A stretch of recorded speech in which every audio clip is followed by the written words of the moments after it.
Chapitre 5. À quoi la fille va nous servir? Sacrifier Alice? Me récriai-je. Il n'y a pas d'autre moyen? Non, Tom. C'est le prix à payer. Et elle devra donner sa vie volontairement. Je te laisse donc juger du meilleur moment pour le lui annoncer. Maman marqua une pause avant de continuer.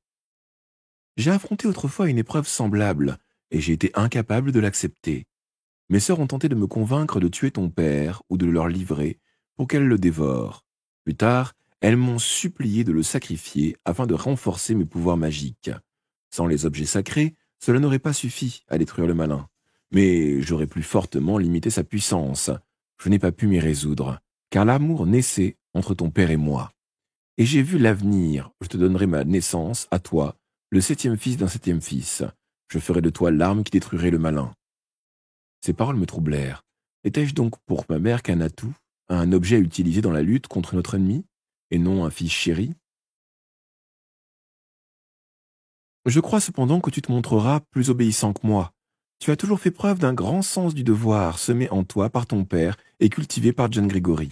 De plus, le pouvoir de mon sang coule dans tes veines et tu as hérité de mes dons. Sers-toi de tout ce que je t'ai légué. Tu dois détruire le malin, quel que soit le prix à payer. Un échec entraînerait des conséquences effroyables. Imagine un monde esclave de l'obscur, aux prises avec les famines et les épidémies, plongé dans l'anarchie. Les familles se déchireraient, le frère tuerait son frère. Hommes, femmes et enfants seraient la proie des serviteurs du malin, lâchés en liberté, qui se répéteraient de leur chair et s'abreuveraient de leur sang. Et toi, mon fils, tu saurais que cette horreur est due à ta défaite, mais le pire est que tu ne t'en préoccuperais plus, car tu aurais scellé ton âme au malin. Voilà ce qui arrivera si tu n'agis pas avec détermination. Le sort des habitants du comté et du monde entier dépend de ta victoire. Je suis sûr que tu ne les abandonneras pas, en dépit du prix à payer. Je suis désolé, mon fils, mais je ne peux rester plus longtemps. Détruire le malin, c'est tout ce qui compte. Telle est ta destinée. Tu es né pour l'accomplir. Son image commençait à pâlir, et je l'implorai désespérément. Oh, s'il te plaît, maman, ne t'en vas pas. Il faut qu'on parle encore, il y a sûrement un autre moyen. Ça ne peut pas être vrai. Je ne peux pas croire que tu me demandes ça. À mesure qu'elle s'effaçait, elle redevenait la féroce Lamia aux ailes immenses. Ses yeux cruels furent la dernière chose que je vis d'elle. Puis, elle disparut. La salle fut aussitôt plongée dans l'obscurité. Je tirai donc de ma poche mon briquet à madou et, malgré le tremblement de mes mains, je réussis à allumer une chandelle. Après quoi je m'assis sur le sol, à côté de la malle, et examinai le briquet, le tournant et le retournant entre mes doigts. C'était le dernier cadeau que m'avait fait mon père quand j'avais quitté la maison pour devenir l'apprenti de John Gregory. Revoyant cet instant avec les yeux de la mémoire, j'entendais encore ces paroles. Je veux que tu l'emportes, fils. Il pourrait être utile dans ton nouveau métier. Et reviens nous voir bientôt. Le fait de quitter la maison ne t'interdit pas de nous rendre visite. Cet objet, en effet, je m'en étais servi à maintes occasions au cours de mon apprentissage. Pauvre papa, il avait travaillé dur à la ferme et n'avait pas vécu assez longtemps pour profiter de sa retraite. Je me rappelais l'histoire de sa rencontre avec maman en Grèce. Il était marin alors, et il l'avait découverte liée à un rocher avec une chaîne d'argent. Maman avait toujours craint la lumière du soleil, et ses ennemis l'avaient abandonnée là, au flanc de la montagne, pour qu'elle meure. Mais papa l'avait sauvée, en la protégeant de son corps. Avant de revenir dans le comté avec elle pour commencer une vie de fermier, papa avait vécu dans sa maison de Grèce. Une chose qu'il m'avait dite à propos de cette époque s'expliquait à présent. Les deux sœurs de maman venaient parfois le voir le soir tombé, et elles dansaient toutes les trois autour d'un feu dans le jardin entouré de hauts murs. Il les avait entendues se disputer, et il avait compris que ces deux femmes en avaient après lui. Elle le regardait avec hostilité à travers la fenêtre. Elle semblait très en colère, et maman lui faisait signe de s'éloigner.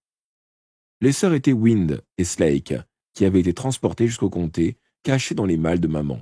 Elle reprenait chaque fois ses âpres discussions avec elle pour la persuader de renforcer les limitations du malin en sacrifiant papa. Un bruit de pas dans l'escalier menant au cellier me tira de mes réflexions. Je compris que c'était Slake, dont la démarche n'était plus humaine. Son apparition dans la lueur tremblante de la chandelle me glaça jusqu'aux os. Malgré ses ailes repliées, elle semblait prête à m'attaquer. Au lieu de ça, elle sourit, et je sautai sur mes pieds. Zénobia t'a parlé? Demanda-t-elle d'une voix plus gutturale que jamais. Je dus me concentrer pour comprendre ce qu'elle me disait. Oui, et je n'aime pas ce qu'on exige de moi. Ah, le sacrifice. Elle a dit que ce serait dur, mais que tu étais un fils conscient de son devoir. Oh, le devoir, repris-je amèrement.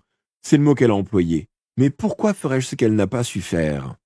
Je défiai Slake du regard en m'efforçant de contenir ma colère. Si la Lamia et sa sœur avaient agi comme elle l'entendait, papa serait mort en Grèce et ni mes frères ni moi ne serions jamais nés. Calme-toi, Me dit la Lamia. prends le temps de réfléchir. De toute façon, tu ne peux affronter le malin que tant que les 3 objets sacrés ne sont pas en ta possession. Les trouver est ta priorité. Cette fois la rage me saisit. Oh, le dernier est caché dans l'obscur, sous le trône même du malin, rétorquai-je.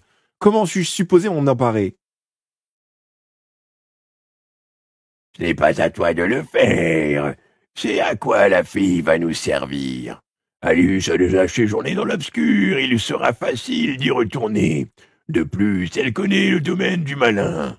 En tant que la tête du démon reste séparée de son corps, le danger est bien moindre. Non, hurlai-je. Je ne lui demanderai jamais ça. Après son premier séjour là-bas, elle avait presque perdu la raison. Celui-ci sera plus aisé, Insista Slake. Elle sera peu à peu immunisée contre les effets délétères des lieux. Mais à quel prix? En venant de plus en plus proche de l'obscur jusqu'à lui appartenir totalement? En guise de réponse, la Lamia fouilla dans la malle et en tira une feuille de papier. Lis d'abord ceci, me dit-elle. L'écriture est de ma main, mais c'est ta mère qui m'a dicté le texte. Je pris le papier d'un geste incertain et entamai la lecture. Le noir seigneur souhaitait que je rentre au bercail et lui fasse acte d'obédience une fois de plus. Je résistais longtemps, tout en prenant régulièrement conseil auprès de mes amis et de mes fidèles. Certains m'exhortaient à porter son enfant, le moyen qu'utilisait Sorcière pour l'éloigner à jamais. Mais cette seule idée me faisait horreur. À cette époque, j'étais tourmenté par un choix qu'il me fallait faire. Des ennemis m'avaient capturé, me prenant par surprise.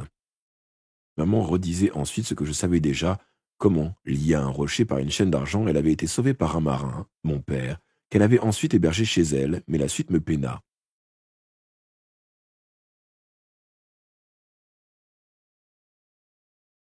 Il m'apparut bientôt que mon sauveur avait des sentiments pour moi. Je lui étais reconnaissante, mais il n'était qu'un humain, et je n'éprouvais guère d'attirance pour lui. Je pensais jusqu'alors que papa et maman s'étaient aimés dès le début. Du moins, c'est ce que mon père m'avait laissé entendre. Lui, il l'avait cru. Je dus m'obliger à poursuivre la lecture. Or, j'appris qu'il était le 7e fils de son père. Un plan commença à se dessiner dans ma tête. Si je lui donnais des fils, le 7e serait doué de pouvoirs particuliers contre l'obscur. Mieux encore, l'enfant hériterait de certains de mes dons, qui augmenteraient ses autres pouvoirs. Cet enfant aurait un jour la capacité de détruire le malin. Ce n'était pas une décision facile à prendre. John Ward n'était qu'un pauvre marin, un fils de fermier. Même si je lui achetais une ferme, je devrais vivre cette vie de labeur avec lui, dans la puanteur des étables et de la basse-cour. Le souvenir de mon père me tira un sanglot. Nulle part il n'était question d'amour. Le seul but de ma mère, semblait-il, était de venir à bout du malin. Papa ne représentait pour elle qu'un moyen de parvenir à ses fins. Peut-être n'étais-je que cela, moi aussi. Mes sœurs me poussaient à le tuer ou à le leur laisser. Je refusais, je lui devais la vie. Soit je le chassais de sorte qu'il trouve un bateau, qui le reconduirait chez lui, soit je partais avec lui. Levant les yeux du papier, je jetai un coup d'œil furieux à Slay qui déplia agressivement ses griffes. Elle était l'une de celles qui avaient voulu la mort de mon père. Je repris ma lecture. Mais pour rendre possible cette seconde option, il me fallait d'abord limiter l'action de mon ennemi, le malin. J'utilisai un subterfuge. À la fête de Lamas, j'organisai une rencontre entre lui et moi. Après avoir choisi l'endroit avec soin, je bâtis un grand feu et à minuit, prononçai les incantations qui l'amèneraient temporairement dans notre monde. Il apparut au milieu des flammes et je m'inclinai devant lui comme pour lui faire obédience. En réalité, je prononçai à voix basse un sort puissant tout en tenant dans ma main 2 objets sacrés. En dépit de ses efforts pour contrecarrer ma volonté, j'achevai avec succès le processus d'abornement. Je pouvais passer à la deuxième partie de mon plan, qui commençait avec mon voyage vers le comté et l'achat d'une ferme. C'est ainsi que je devins l'épouse d'un fermier et lui donnai 6 fils, et enfin, un 7e.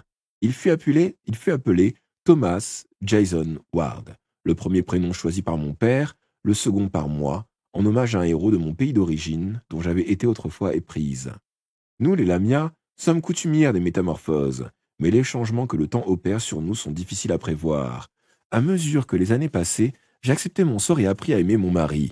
J'approchais peu à peu de la lumière. Je devins guérisseuse et sage-femme, apportant mes soins à mes voisins chaque fois que je le pouvais. C'est ainsi qu'un humain, John Ward, l'homme qui m'avait sauvé, m'ouvrit un chemin imprévu. Ces dernières lignes me réconfortèrent un peu. Maman reconnaissait enfin avoir aimé mon père. Il avait évolué peu à peu, devenant plus humaine. Elle avait évolué peu à peu, devenant plus humaine. Avec un frisson, je pris conscience qu'aujourd'hui, le contraire était vrai. Elle avait abandonné son humanité pour devenir un être bien différent de la mère dont je me souvenais. J'interrogeai Slake. Maman dit qu'elle tenait deux objets sacrés. Pourquoi l'un d'eux est maintenant dans l'obscur? Crois-tu donc qu'il soit facile d'entraver le malin, siffla-t-elle, en allongeant de nouveau ses griffes. Elle montra les dents et la salive goûta de ses mâchoires. Je crus qu'elle allait se jeter sur moi, mais elle relâcha lentement son souffle avant de reprendre. La lutte fut violente. Zenobia a dû déployer toute sa magie. À l'instant où le malin retombait dans l'obscur, il réussit à lui arracher l'un des objets. Voilà les instructions de Zenobia concernant le rituel. Lis-les, ordonna-t-elle en me tendant une deuxième feuille de papier. Je la pris, la pliai et l'enfonçai dans ma poche. « Je les lirai demain, décrétai-je. J'ai déjà appris trop de choses qui ne sont pas à mon goût. » Sans prendre garde au grondement qui roula dans la gorge de Slake, je lui tournai le dos et m'engageai dans l'escalier menant au rempart. Je ne voulais pas voir Alice tout de suite. J'avais d'abord besoin d'un temps de réflexion.